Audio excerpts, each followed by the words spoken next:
그리고 보통 촬영 전 준비하기로 보시면은 뭐 리허설을 좀 하시는 것도 좋고요. 특히나 홈쇼핑 같이 라이브 커머스 하시는 경우들이 있고 강의 같은 경우도 처음 하시는 강의 같은 경우는 그런 경우가 있고요.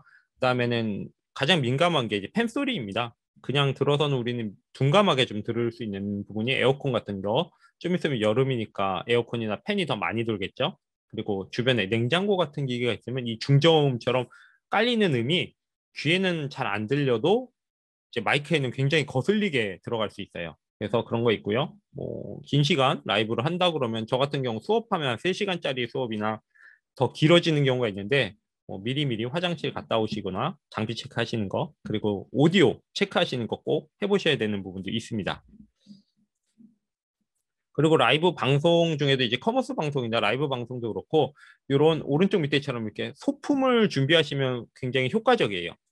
자막을 띄울 수는 있어요. 하지만 혼자서 하면서 자막을 띄우기엔 굉장히 힘들고 실시간으로 스태프들이 붙어서 자막 전용으로 붙어서 하시는 분이 있지 않으면 조금 힘든 부분이 있는데요.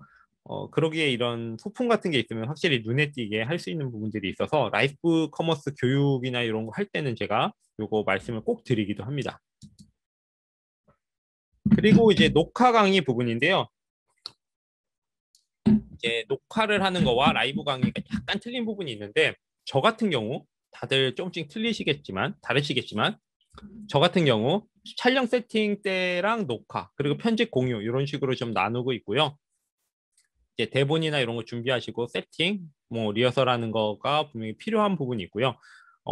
대신에 이제 녹화 강의 같은 경우는 특히나 데이터 관리에 굉장히 신경을 쓰셔야 돼요. 실제로 아까 말씀드린 것처럼 PPT 장표를 넘기면서 그게 실시간으로 그 안에 동영상도 있고 여러 가지가 있으면서 설명을 같이 할 때는 그 타이밍에 싱크가 맞는 것이 굉장히 중요하거든요. 그렇기 때문에 나중에 PPT를 녹화 못했다 화면을 이렇게 돼버리면 거꾸로 PPT를 시간을 맞춰서 다 플레이를 다시 하거나 장소를 JPG로 빼내서 작업을 해야 되기 때문에 굉장히 번거롭습니다. 강의 시간이 뭐 40분, 뭐 5분, 뭐 7분만 돼도 굉장히 힘든데 40분, 막 50분 되면 이걸 실시간 맞춰야 되는 거는 잘못 맞추면 또 에러가 나올 수도 있고 그러기 때문에 그런 데이터 관리도 중요하고요.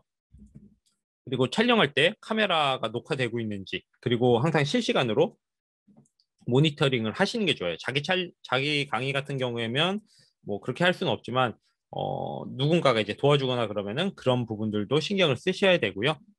그 다음에 뭐 본 편집하고 이런 것들 싱크하고 이런 것들 굉장히 중요하고 렌더링 공유하는 과정을 거치게 되고요. 라이브 같은 경우에는 거의 비슷비슷한데 송출에 대한 테스트를 좀 하셔야 돼요. 예. 여기 있는 분들은 대부분 아실 거예요. 잘 아실 거예요. 유튜브 채널도 다 만져보시고 있으시고 하시니까 그런데 유튜브 채널이 있어도 라이브를 한 번도 안 해보신 분들한테는 라이브를 꼭 테스트 해보길 권장을 드립니다. 저희 학교 학생도 얼마 전에 라이브를 한다고 채널은 있은 지 오래됐어요. 한 1년 반에서 2년 됐는데 라이브는 처음 해본 거예요. 라이브 한다고 그 전날부터 막 신경을 엄청 쓰더니 장비를 또 빌려가서 어디 스튜디오를 빌려서 갔어요. 근데 라이브 하려고 보니까 유튜브에서 허락이 24시간 지나야지 나는 거죠. 이제 허가 나는 식으로 되는 거죠. 처음 하니까. 그래서 아무것도 못 촬영하고 다다음 날에 어쩔 수 없이 다시 장비를 다 대여해서 스튜디오 대여해서 갔어요. 그런 것처럼 꼭 체크를 해보시는 거가 필요한 부분이 있고요. 그다음에 뭐 채팅을 관리하거나 이런 부분도 모니터를 따로 놓으시던지 아니면 채팅창을 좀 가까이 볼 수 있게 태블릿 같은 걸 옆에 놔서 같이 참여를 해서 볼 수 있다든지 이런 것들이 좀 필요한 부분이 있습니다. 그리고 뭐 스마트폰으로 하시는 경우가 있는데요. 스마트폰으로 하시면은 계속 이제 자기 화면에 집중하다 보면은 딴 데를 보시면서 이제 강의하시는 분들이 많아요. 그거 많이 보셨을 거예요. 그런 거는 시선 처리가 조금 애매할 수도 있으니까 이렇게 카메라 부분에 포스트잇 같은 걸 이렇게 붙여놓으셔서 색깔 있는 걸로 붙여놓으시면은 확실히 그쪽을 좀 주목해서 볼 수는 있어서 이런 팁 같은 것도 한번 적어봤습니다. 제 강의 이제 반 왔어요. 좀 더 빨리 해야 될 것 같은데, 여기 보시면 지금 OBS에서 줌 쪽을 이제 하려고 합니다. 네, 보통 OBS라고 그러면 무료 툴이에요. 지금은 무료 툴. 여러 가지 라이브 방송이나 뭐 그런 것들을 할 수 있는 툴들이 있는데, OBS는 이제 가장 많이 쓰는 무료 툴 중에 하나고요. 그리고 엑스프릿이라는 또 그런 유료 툴도 있는데 약간 비교를 해봤습니다. 그래서 OBS는 무료인데다가 윈도우랑 맥, 리눅스까지 좀 쓸 수 있다는 장점이 있고요. 업데이트도 생각보다 잘 되고 뭐 저는 괜찮은 것 같아요.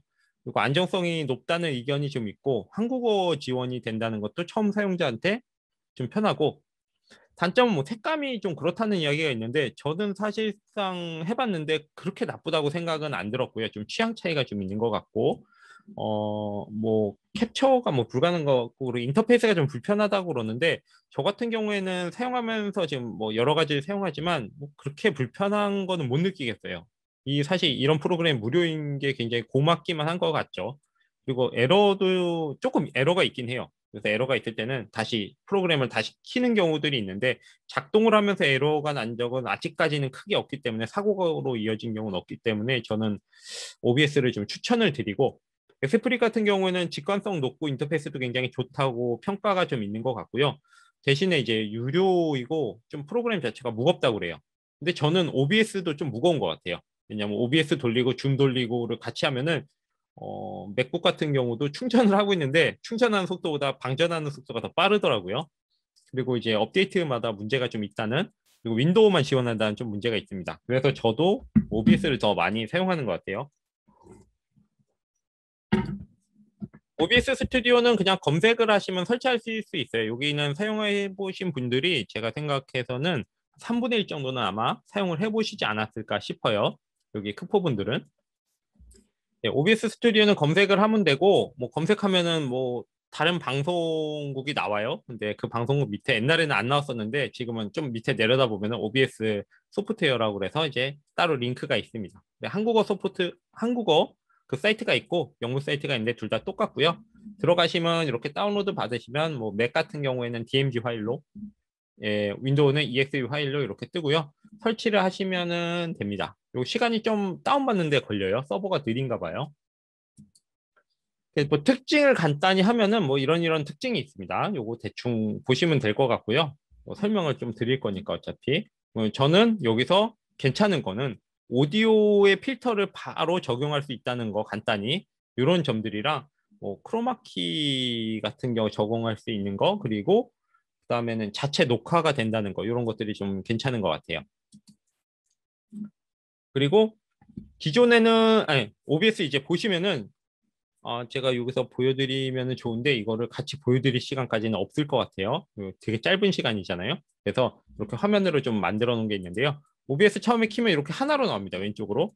하나 화면이 나오는데 다른 데서 보시면 보통 이렇게 두 화면으로 쓰실 거예요. 요거 설정을 모르시고 촬영을 실제 하시는 스튜디오도 좀 보긴 했는데 여기 간단합니다. 이 편집 방식이라는 걸 누르면 이렇게 바뀌어요. 그래 왼쪽은 준비. 제가 막 여기 준비해요. 뭐 화면을 바꾸고 크기를 바꾸고 여기서 다 할 수 있고 전환이라는 버튼을 누르면 오른쪽 프로그램이라는 창으로 넘어가면서 거기가 실제 방송으로 보여지게 됩니다. 그러니까 준비하는 부분, 보여지는 부분이 따로 있어서 좀 편리합니다. 이런 식이죠. 여기 보시면 이렇게 창을 막 키워서 윈도우 화면은 포토샵이죠. 포토샵 화면을 이렇게 막 키워놨어요, 제가. 그랬는데 오른쪽은 실제 방송되고 있거나 송출되고 있는 거는 이렇게 되고 있는 거죠, 기존에. 여기서 전환 버튼을 누르면 왼쪽 화면이 오른쪽으로 옮겨지면서 이제 보이게 됩니다. 인터페이스 보면은 여기는 뭐 장면이라는 곳이 있어서 자기가 이제 왼쪽 화면이나 오른쪽 화면처럼 뭐 이쪽에 뭐 화면, PC 화면을 놓거나 자기 카메라 화면을 놓거나 이런 것들을 다 해놓는 세팅 자체를 장면이라고 그러고요. 그 장면마다 오른쪽에 속해 있는 윈도우 캡처나 이런 카메라, 이런 화면들, 입력 소스, 미디어 소스들이 이렇게 나열되게 됩니다. 그리고 오디오 믹서라고 그래서 중앙에는 오디오에 대한 레벨이나 오디오가 어떤 것들이 들어오는지에 따라서 구분되게 돼 있고요. 그 다음에 뭐 이런 것들 있고 여기는 이제 뭐 녹화를 시작하거나 방송 시작하는 버튼들이 있는 걸로 해서 보시면 됩니다. 실습이 되면 굉장히 좋은데 원래는 실습을 하기 위한 강의의 자료랑 같이 있어 갖고요. 그 다음에는 이렇게 장면 아까 말씀드린 대로 이 소스를 계속 올려놓을 수 있고 포토샵의 레이어처럼 아니면 여기는 뭐 영상 작업을 하신 분도 계시니까 프리미어에 이제 트랙처럼 이렇게 계속 올려놓을 수가 있어요. 그리고 파워포인트처럼 이렇게 어디가 무슨 소스가 더 위로 가게 이렇게 올려놓을 수가 있는 게 소스 목록이고요. 요거는 굉장히 많아요. 뭐 비디오 소스부터 자기가 쓰고 있는 뭐 프로그램을 켜놓고 있는 그 프로그램만 보여준다든지 이런 여러 가지에 대한 소스가 있고요. 실제로는 이렇게 많은데 사용하는 거는 디스플레이 캡처를 사용하시는 거를 저는 추천을 드립니다. 이게 굉장히 편리해요. 여기 BJTV님이 질문 주셨는데요. 다른 거 사용하시고 계시군요. 근데 발열은 다 똑같은 것 같아요. 저도 이제 뜨끈뜨끈한데 이게 밖으로 나가는 것들이 프로그램이 여러 개 돌고 있으면은 뭐 발열 같은 거야. 뭐 타겠어요, 맥북이. 이 정도로. 예. 뭐 사실 라이브 방송을 하면은 6시간에서 리허설까지 하면 8시간까지 이걸 켜놓고 있는데 괜찮습니다. 타지는 않는 것 같아요. 예, 아직까지 그램도 그렇고 이것도 그렇고 탄 노트북 못 봤는데 사실 뭐 날아갈 것 같아요. 가끔 팬이 너무 많이 돌아서 저도 지금 많이 돌고는 있어요. 그래서 따로 외장 마이크 사용하시는 걸 추천을 드리는 거고요. 뭐 다른 거보다는 디스플레이 캡처를 저는 많이 좀 강사님들 다른 강사님들 강의할 때도 해드리는 게 이게 강의를 하다 보면 제가 이거 화면 전환 공유가 있잖아요. 화면 공유 이거 했다 저거 했다 이거 했다 저거 했다 하는 것들이 굉장히 바빠요. 그러다 보면 다른 걸 공유할 때가 있고 공유가 풀릴 때가 있고 뭐 전체 강의 시간 1시간 중에 10분은 이거 하고 있는 것 같고 그렇습니다. 근데 디스플레이 캡처는 어떤 거냐면 한쪽 화면 전체를 그냥 보여주는 거예요. 예. 그래서 뭐 이것처럼 그냥 OBS를 써갖고 그냥 OBS에서 디스플레이 캡처를 하면 이 화면을 전체를 보여주는 거라서 그냥 그 화면에 갖다 놓으면 됩니다. 저 같은 경우 듀얼 모니터를 사용하고 있고 실제로 듀얼 모니터 권장을 저도 많이 해요. 강의를 좀 하시려는 분들은. 그래서 듀얼 모니터가 없으면은 요새는 뭐 맥북 같은 경우는 아이패드가 뭐 사이드카에 갖고서 듀얼 모니터처럼 사용할 수 있고 그런데 뭐 저렴한 뭐 진짜 저렴한 듀얼 모니터 하나를 그냥 사서 옆에 놓고만 있어도 준비는 이쪽 모니터에서 다 하는 거죠. 그리고 이쪽 모니터로 갖다 놓으면 그냥 바로 보여지기 때문에 훨씬 편합니다. 여기 파워포인트도 있고 이미지 파일도 있고 영상도 있고 유튜브 화면도 있고 크롬도 있고 다 있는 거를 엑셀도 있고 뭐 그러면 이쪽으로 넘기기만 하면 되기 때문에 사실 디스플레이 캡처를 해서 메인 화면 하나 어느 화면 하나만 이제 송출하는 방식으로 하시는 게 굉장히 편해요. 그렇지 않으면은 여기 소스들을 다 미리미리 준비를 해놔서 OBS에서 그거를 바로 눌러서 하실 수 있는데 그것조차도 강의를 하다 보면 라이브로 하기 때문에 좀 일이 되고 실수가 있을 수 있습니다. 그래서 디스플레이 다 많은 것 중에 디스플레이 캡처를 제가 우선 설명드리는 거고 활용을 해보시라고 말씀을 드리는 거고요. 그리고 그다음 많이 쓰는 거는 비디오 캡처 장치겠죠. 이름이 비디오 캡처 장치로 되어 있는데 보시면 카메라 모양으로 되어 있어 갖고 카메라를 선택할 수 있습니다. 그래서 보시면은 이렇게 무슨 카메라 장치들이 목록이 나와 갖고 그걸 누르면은 여기다가 이렇게 조그맣게 지금 빨간색으로 되어 있죠. 크기를 조절해서 위치나 크기 조절해서 이렇게 만들어 놓고 전환 누르면은 바로 오른쪽으로 화면이 송출이 되게 됩니다. 네, 이런 식이고요. 크로마키에 대한 부분은 너무 길어서 제가 뺐는데 설명드리면은 이 뒷배경을 제가 OBS에서 파란색으로 만든 거예요. 그리고 여기 PPT가 4:3이기 때문에 여기 놓고 여기 뒷배경 원래 녹색으로 돼서 촬영을 한 부분인데 이 강사분이 이렇게 나오게 크로마키 처리를 해서 실시간으로 위치를 조절해서 하실 수가 있습니다.